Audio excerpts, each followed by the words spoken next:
Bonsoir à tous, soyez les bienvenus pour votre séquence d'information, 30 minutes pour tout savoir de l'actualité mosellane. Nous sommes le vendredi 15 avril, voici les titres.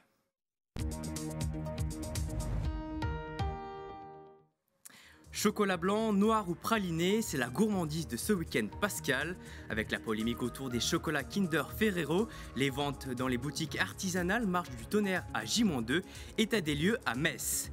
Il n'y a pas que les cloches qui retentissent à Pâques, il y a aussi les crécelles qui font le maximum de bruit dans les villages mosellans.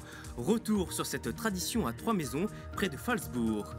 Et puis le FC Metz dispute sans doute le match de la dernière chance en Ligue 1 ce dimanche 17 avril à 15h à Saint-Symphorien face à Clermont. Une rencontre qui se prépare dans un climat un peu particulier. Florian Tonizzo nous en dira plus. Le week-end s'annonce ensoleillé avec 17 degrés samedi et dimanche. L'occasion pour notre réalisateur Cyril d'enfourcher son petit vélo. Plus d'informations après cette séquence d'informations avec René Anne. Et puis avant de déguster le chocolat tout le week-end, la gourmandise est aussi en plateau avec non pas une mais deux invités. Nous recevons deux membres de l'association Les Dames du Cœur, Nadine Wolf et Laurent Sunès. Bonsoir à toutes les deux, bienvenue sur le plateau. Avec vous, nous évoquerons l'état de santé de votre association, mais surtout la prochaine Thionvilloise qui aura lieu le 19 juin. Mais avant, place à l'information.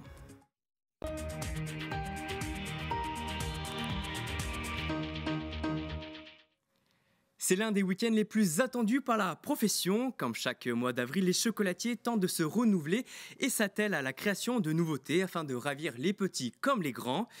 À 2 jours de l'événement, les ventes sont au beau fixe dans deux petits commerces bien connus de Metz.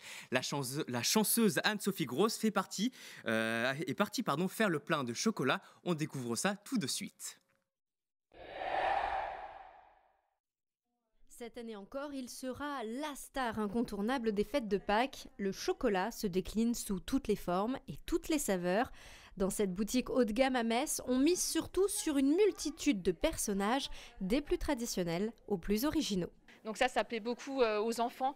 Il y a beaucoup de mamies qui viennent offrir des chocolats pour les petits-enfants. Donc là, vont s'orienter sur tout ce qui est petit lapin, petit écureuil.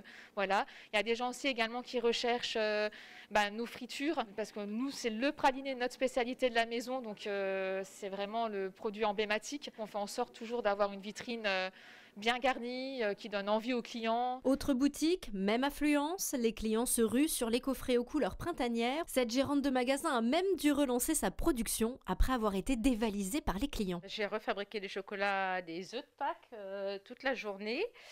J'espère que j'en aurai encore assez jusqu'à demain. Et je suis venue très tôt ce matin parce que toutes mes sections que vous voyez là autour de moi étaient archi vides. Car si le chocolat reste le cadeau emblématique de ce week-end, le scandale qui éclabousse Ferrero a encouragé les clients à se tourner davantage vers les artisans chocolatiers. On avait effectivement au départ prévu par la famille ce type de chocolat, ce qui nous a quand même fait un peu peur. Donc on a préféré refaire, recentraliser et puis aller chez les commerçants du coin pour être sûr de la qualité. Avec les soucis qu'on entend avec la concurrence industrielle, on préfère avoir de la qualité chez les petits commerçants. Je fais très attention à la composition et voilà, puis ça fait marcher les petits commerces. Chaque année, en France, ce sont 15 000 tonnes de chocolat qui sont vendues en cette période. Alors, à vos paniers! Miam miam le chocolat. À Trois-Maisons, il y a une tradition qui perdure durant le week-end de Pâques. Depuis le vendredi saint, les crécelles remplacent les cloches parties à Rome. Ainsi, 3 fois par jour, les enfants sonnent l'Angelus dans les rues du village. Le lève-tôt Ghislain Schumacher a suivi le défilé à 6h tapantes. À 6h ce matin, le village de Trois-Maisons dort encore paisiblement quand soudain...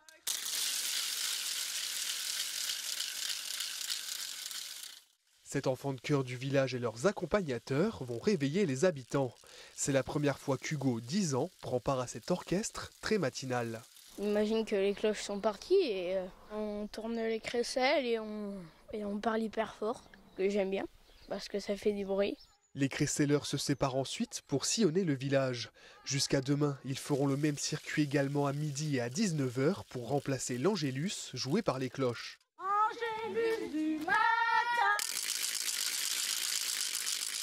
Entre quelques coups de manivelle, les enfants annoncent l'heure en français, mais aussi en patois. Une tradition auquel les habitants sont attachés. Là, quand on se côtoie, enfin, on se dit si on parle l'alsacien d'abord, quoi. Ils sont étonnés que les jeunes, là, qui font encore l'effort de parler en patois, parce qu'ils sont tous des vrais francophones. Hein. Ils ne parlent plus. Et c'est vrai, c'est traditionnel.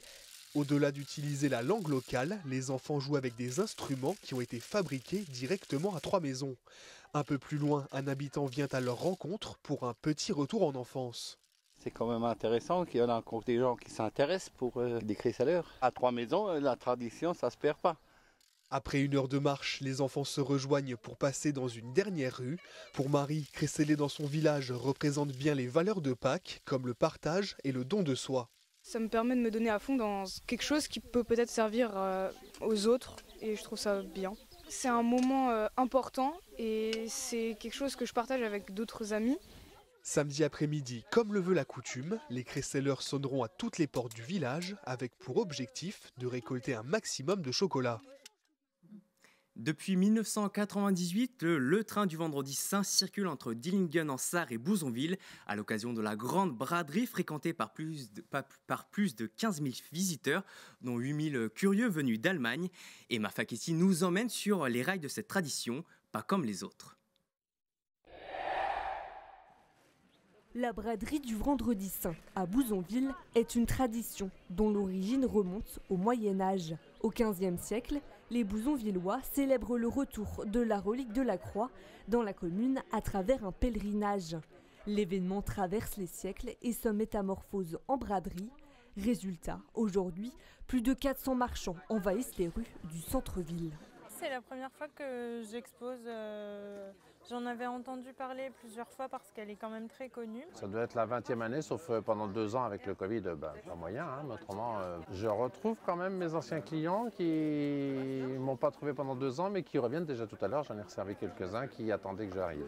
Cette journée historique est aussi un symbole de l'amitié franco-allemande. Toute la journée, une navette dessert les gares de Dillingen en Sarre et Bouzonville, une tradition vieille de plus de 24 ans qui perdure côté français et allemand. Nous sommes ici pour prendre le train parce que c'est la première fois depuis 3 ans que le train circule à cause du Covid. C'est super que ça se reproduise parce que ça attire beaucoup de monde ici. Je suis ici pour la braderie, voir le train et faire un tour. C'est ma première fois. Je suis excité. Il y a beaucoup de choses à faire ici. Je suis venu me promener et faire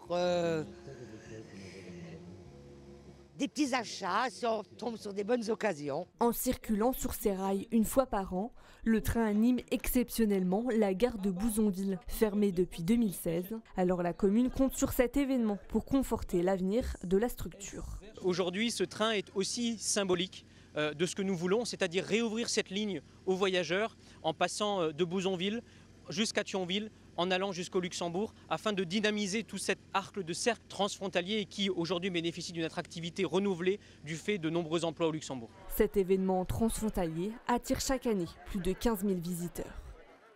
Une belle tradition à profiter ce week-end. La 2e édition pour le marché fermier des producteurs de Metz s'est tenue ce jeudi. Place Saint-Louis, 17 commerçants sont venus présenter leurs produits 100% mosellans évidemment. Cette année, l'événement portait sur la thématique de Pâques. Un reportage de Lucie Philippot.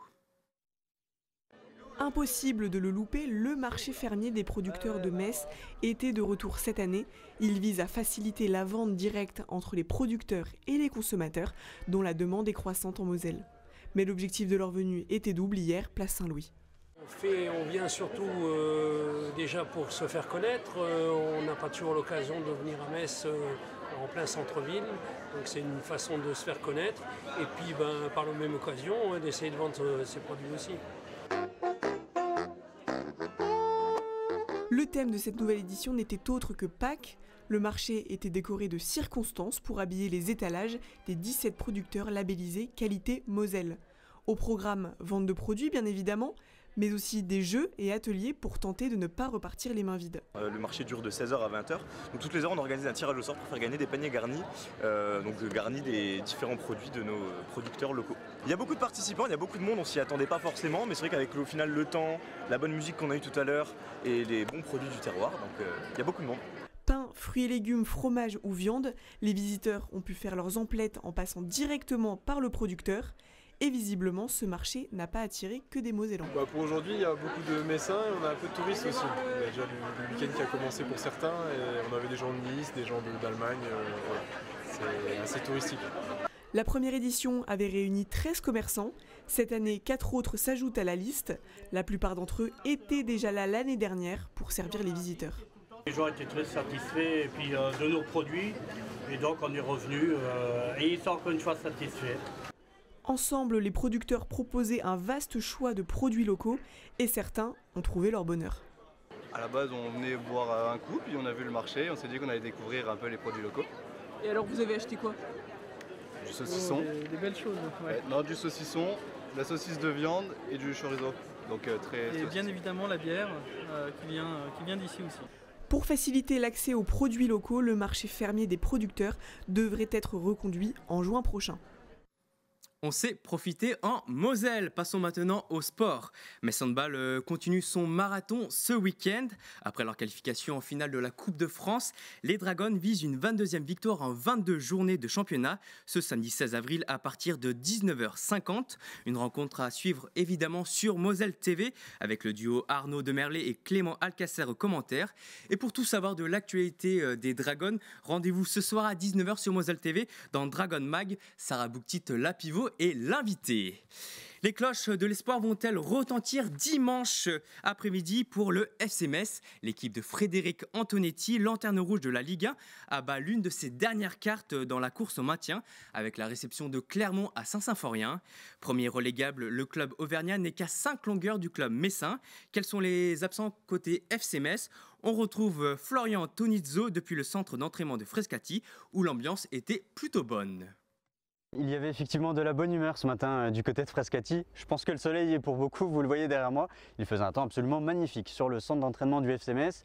Il y avait des sourires sur le visage des joueurs alors que de l'autre côté, la liste des absents se rallonge malheureusement pour les Grenats. Fabien Santonze, Mathieu Hudol et Abid Maïga, qui s'est entraîné en marge du groupe ce matin, sont toujours forfaits.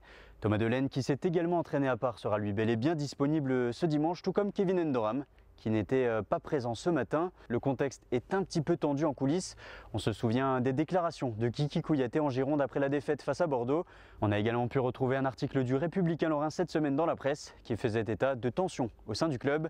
En conférence de presse, Frédéric Antonetti et son lieutenant Jean-Ramel Canabic se sont voulus rassurants sur l'ambiance au sein du vestiaire. Après un match, il y a toujours une déception. C'est pour ça que les analyses à chaud, c'est toujours délicat. Moi, j'ai pas vu des joueurs lâcher. J'ai vu des joueurs rater des choses, mais pas lâcher. Moi, je dis que c'est un groupe qui a besoin de confiance. La confiance, ça s'acquiert au fil du temps. On n'a pas su l'acquérir et j'ai peut-être pas su la donner, ça, oui.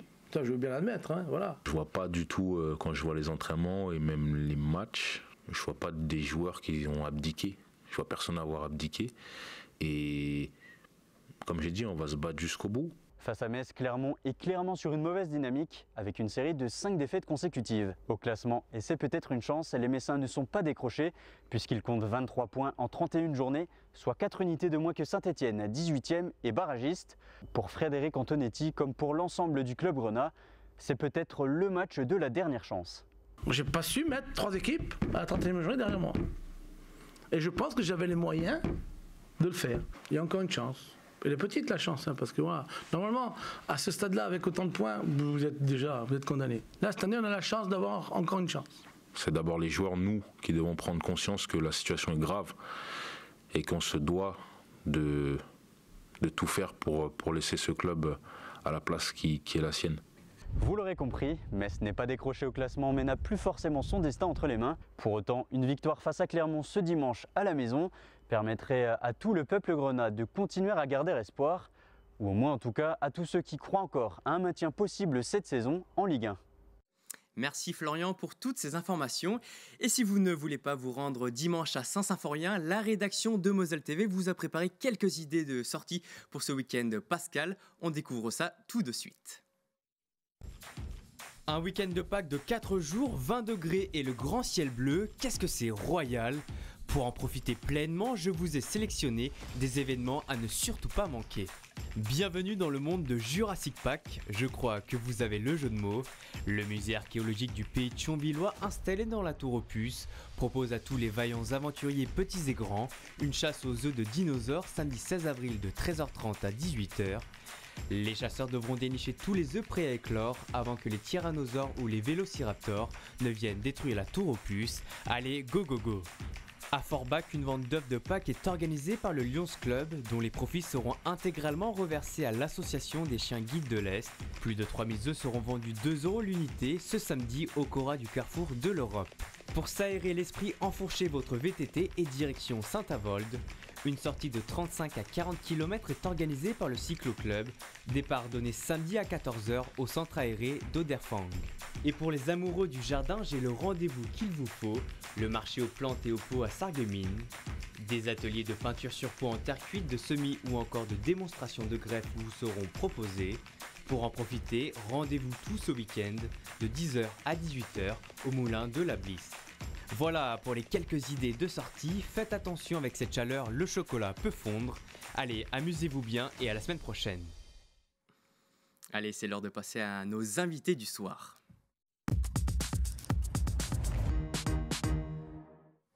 Je suis donc avec Nadine Wolf et Laurence Younes de l'association Les Dames du Cœur. Rebonsoir à toutes les deux. Bonsoir.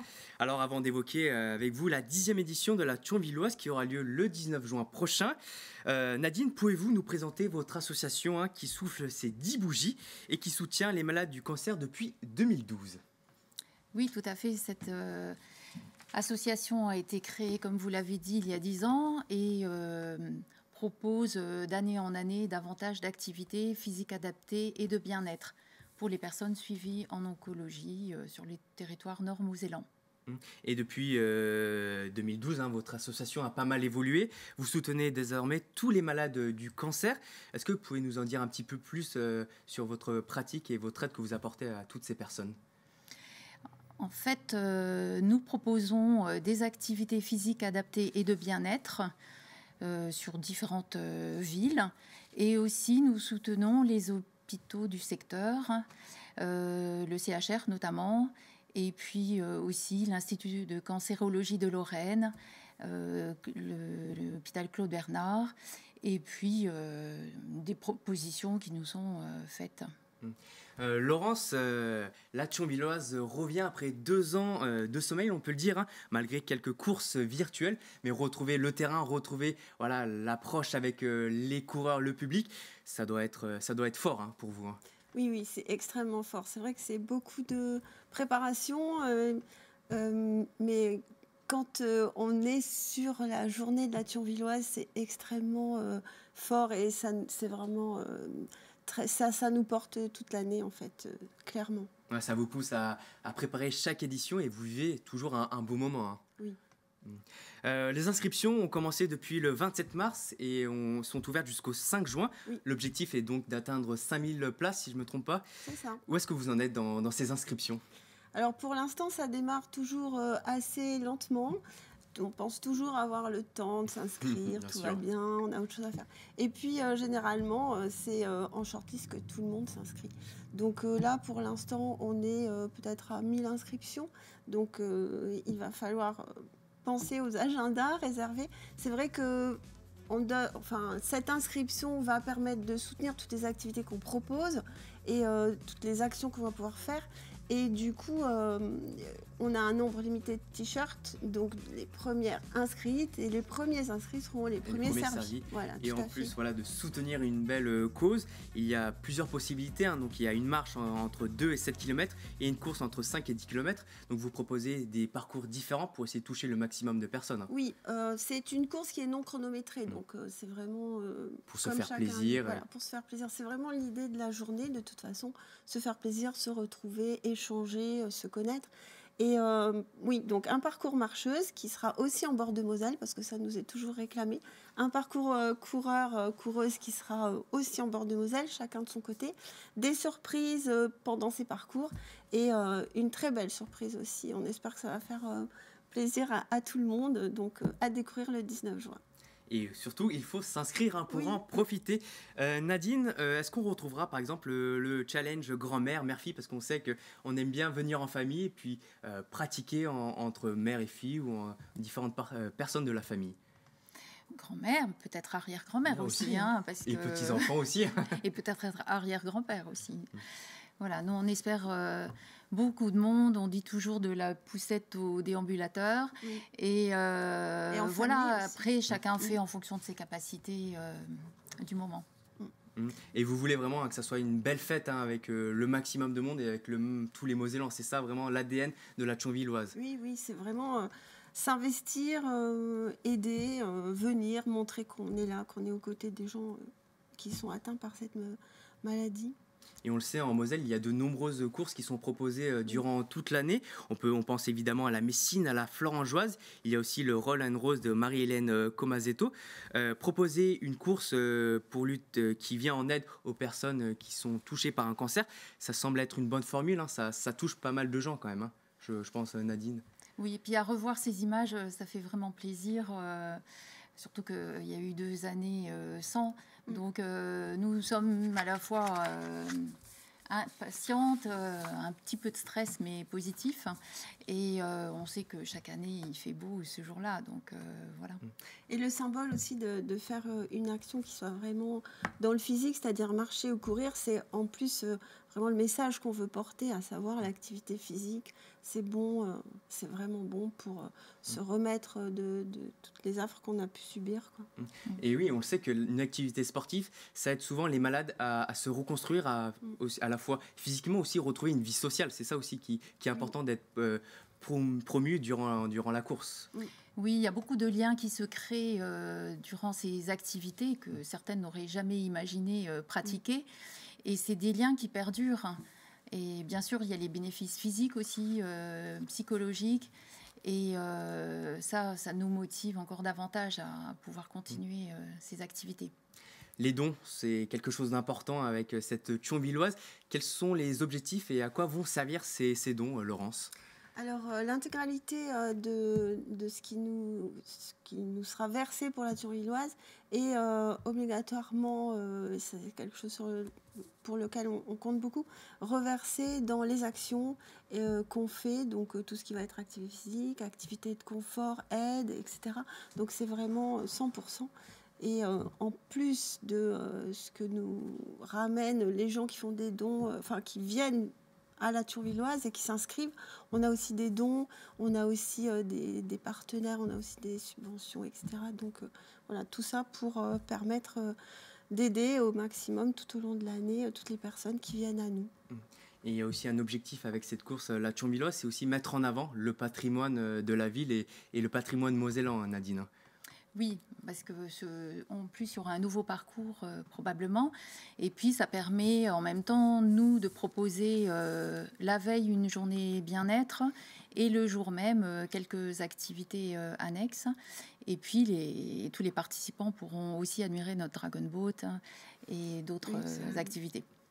Oui, c'est clair que ça permet à beaucoup de gens qui ne sont pas thionvillois de découvrir en fait Thionville, son centre-ville, les bords de Moselle qui sont vraiment magnifiques. Et si vous voulez découvrir Thionville et les bords de la Moselle, n'hésitez pas à vous inscrire pour la course qui aura lieu le 19 juin avec un départ donné dès 9h, place de la Liberté. Merci à toutes les deux d'être venues dans ce journal. Et on termine cette édition par l'image du jour, une image du jour qui nous emmène à Nancy. Avec le droit local, vous le savez, c'est un jour férié en Moselle et donc la plupart des magasins sont fermés. Et comme à chaque fois, ou presque, les Mosellans sont partis se changer les idées et faire leurs courses dans la cité ducale qui grouillait de monde à la mi-journée, comme ici, place Stanislas. Merci à vous de nous avoir suivis. Dans quelques instants, retrouvez le Club de la Presse présenté par Jérôme Bergerot. Avec ses invités, il reviendra évidemment sur la présidentielle. Et à 19h, vous avez rendez-vous avec Dragon Mag, Sarah Bouktit, la pivot de Metz Handball et l'invité. On se retrouve lundi. Passez un très très bon week-end, Pascal. À lundi prochain.